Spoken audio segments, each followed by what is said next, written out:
Welcome to Histoglorik. In the year 1260, the world watched in fear as the Mongol Empire continued its relentless march. From the vast steppes of Central Asia to the gates of Europe, the Mongols had carved an empire unlike any before. Led by fierce and brilliant generals, their armies were swift, disciplined, and seemingly unstoppable. Just 2 years earlier, in 1258, the Mongols had sacked Baghdad, the heart of the Islamic world. The destruction was brutal. Libraries burned, thousands perished, and a golden age seemed to collapse overnight. Their next target was the Levant, a region critical for both trade and religious significance. Cities like Aleppo and Damascus had already fallen, opening the path toward Egypt and the rest of North Africa. But standing in their way was the Mamluk Sultanate of Egypt, former slave soldiers turned rulers. The Mamluks were fierce warriors, trained in horseback combat and archery, loyal only to their leaders. Sultan Qutuz had risen to power amidst chaos, determined to defend the Islamic world from total annihilation. Alongside him was the legendary general Baibars, a brilliant tactician and fierce fighter. The Mamluks knew the Mongol strength, their speed, their discipline, and their terrifying reputation. But they also knew the terrain better than anyone else. The hills and valleys of Palestine were their home turf.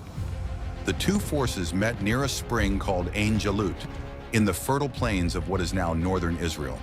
The Mongols, led by Qutuz, Hulagu Khan's lieutenant, were confident of an easy victory. Their army, battle-hardened and vast, expected to crush the Mamluk resistance quickly. However, the Mamluks had a plan, one that relied on deception and intimate knowledge of the land. Baibars commanded the vanguard, initiating a feigned retreat that baited the Mongols into pursuit. As the Mongols chased, the Mamluks suddenly turned and launched a fierce counterattack. The clash was brutal. Arrows filled the sky, horses thundered, and swords clashed in a deadly dance. Both sides fought with desperation. The Mongols to uphold their legacy of conquest, the Mamluks to save their people. The turning point came when the Mamluk reinforcements struck from the flanks, encircling the Mongol forces. The Mongols, surprised and outmaneuvered, began to falter under the relentless assault. Qutuz, the Mongol commander, was killed in battle, a devastating blow to their morale. The defeat was complete. The Mongol army was shattered and forced to retreat back east. This marked the first major defeat of the Mongols in open battle, shattering their aura of invincibility.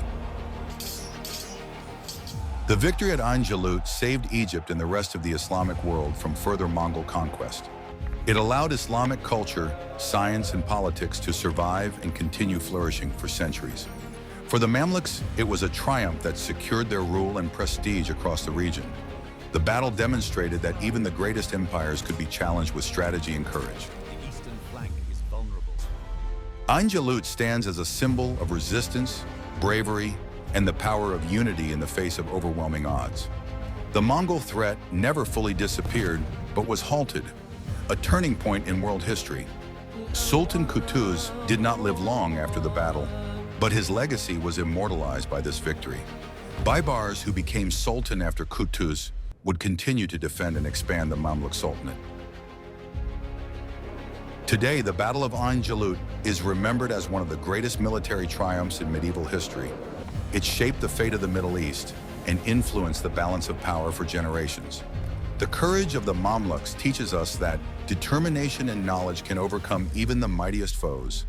Their stand at Ain Jalut echoes through time as a beacon of hope and resilience.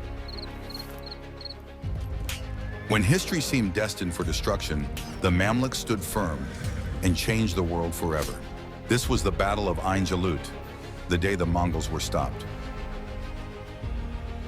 Subscribe our channel for more videos.